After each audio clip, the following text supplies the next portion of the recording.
Scary Movie, aka Scary Movie 6, is now playing in cinemas and I've just watched it. Let's discuss. Hello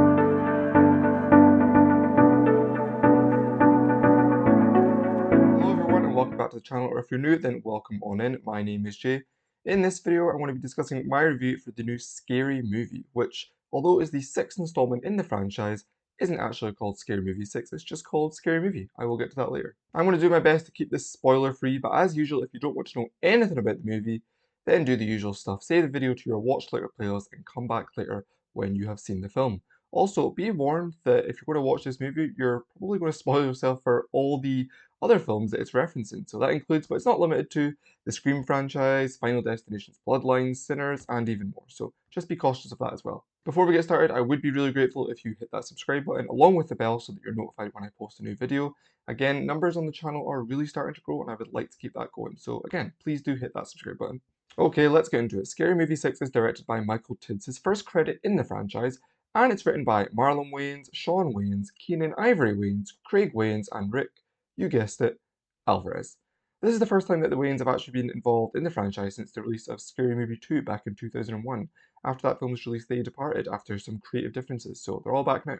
Also returning to the franchise is Anna Faris as Cindy Campbell, who, of course, is primarily based on Neve Campbell's Sidney Prescott from the Scream franchise, and Jennifer Love Hewitt's Julie James from the I Know What You Did Last Summer franchise. Regina Hall is also back this time as Brenda Meeks, who again is her own character, but is loosely based on Carla Wilson from I Still Know What You Did Last Summer, that's the sequel to I Know What You Did Last Summer, and Maureen Evans from Scream 2, again the sequel to the original Scream. Neither of these characters appeared in the previous installment, Scary Movie 5, which coincidentally is the only entry in the Scary Movie franchise that I've not seen. I've had a busy week, and although I managed to watch all the other ones in preparation for Scary Movie 6, I didn't manage to get around to Scary Movie 5, but I don't think it really matters. It bombed at the box office, it was critically panned, and it put the franchise on ice for I think around 13 years. So this is the film that hopefully is gonna, or at least the creative team behind Scary Movie 6 hope is going to reboot the franchise. Of course, that's not too dissimilar from the Scream franchise that this film is parodying. Scream 4 released in 2011, and although it received moderate reviews, it only grossed 97 million on a budget of 40 million, making it the lowest grossing film in that franchise.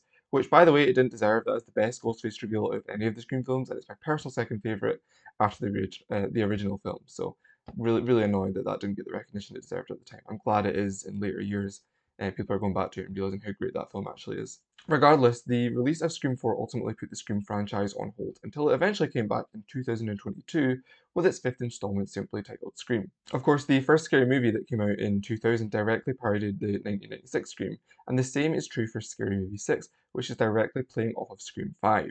That is clear from the title of the film, just simply being Scary Movie, and acting as a franchise reboot. Now, in recent years, the Marvel Cinematic Universe has been criticised for releasing too many projects that are apparently requiring fans to do their homework, watch too many films in order to understand all the new references, and I think that Scary Movie 6 has a similar problem attached to it.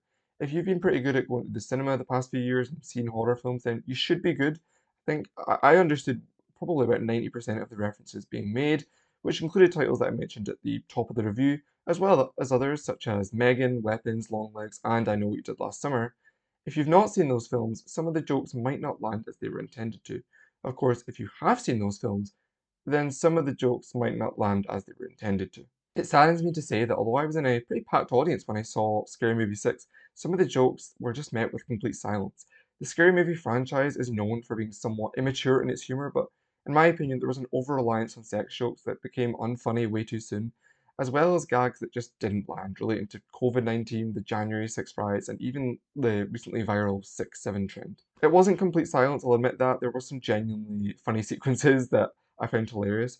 Playing on Jenna Ortega, of course, who plays Wednesday Addams in the Netflix show, but calling her Tuesday and having her double as her Scream 5 character is a pretty genius move. And I also liked that Sinner sequence where they were trying to get an invite into the house party that was going on. That was a nice little callback to that movie. Other members of the audience seem to really appreciate the return of Marlon Wayans as Shorty Meeks, who again has not appeared since Scary Movie 2. For me though, and I can only go on personal opinion, I've never really found him funny in this franchise, and this film did not change that. I think that laughter is infectious, and if nobody around you is laughing, you might not do it as much yourself, resulting in a pretty dead atmosphere. Yes, this film is based on Scream 5, but There are many other references that the film is trying to squeeze in instead of really expanding upon them. I actually thought that of all the references that they were making to other films, they were really underused. I wanted to see more of Megan, who really made her mark when that film came out a couple of years ago, going viral. She's in one scene of this film. Same with Weapons, again, probably a summer sleeper hit that came out last year. That was only featured for one joke in the film, and it wasn't really that funny, in my opinion. Again, laughter, I suppose, is quite subjective. The film advertises itself in referencing all these things, but you certainly shouldn't go in expecting an equal amount of screen time for each horror film that the film is drawing upon. There's also an entire animated sequence in Scary Movie 6 that's dedicated to K-pop demon hunters. I've not seen it, and that's when I started checking my watch because, and I could be wrong, I don't think that the audience that is going to see this film is necessarily the same audience who have viewed that Netflix hit. Like Scream and the original Scary Movie, Ghostface is obviously a big part of the film. If you've seen Scream 5, then you'll know who the killers are, although I did enjoy a twist that they did near the end of this film.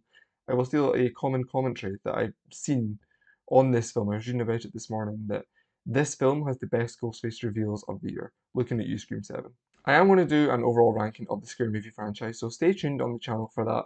For now though, I would probably place this right in the middle. It's not belly laughter by any means, but it's also not a total slog either, with enough funny moments that are sprinkled in throughout to keep me engaged. As such, I'm giving Scary Movie 6 a rating of 2.5 stars, with the caveat that if you've not seen a lot of the films that this film is referencing, you might not find it as funny and appreciate it as much if you have seen all the horror films that this film is playing off of. That is all for this video. If you've seen the film, then let me know your thoughts in the comment section down below. But more importantly, please subscribe, hit the bell, and hit the like button as well. It really helps me out. I will see you in the next video. Bye.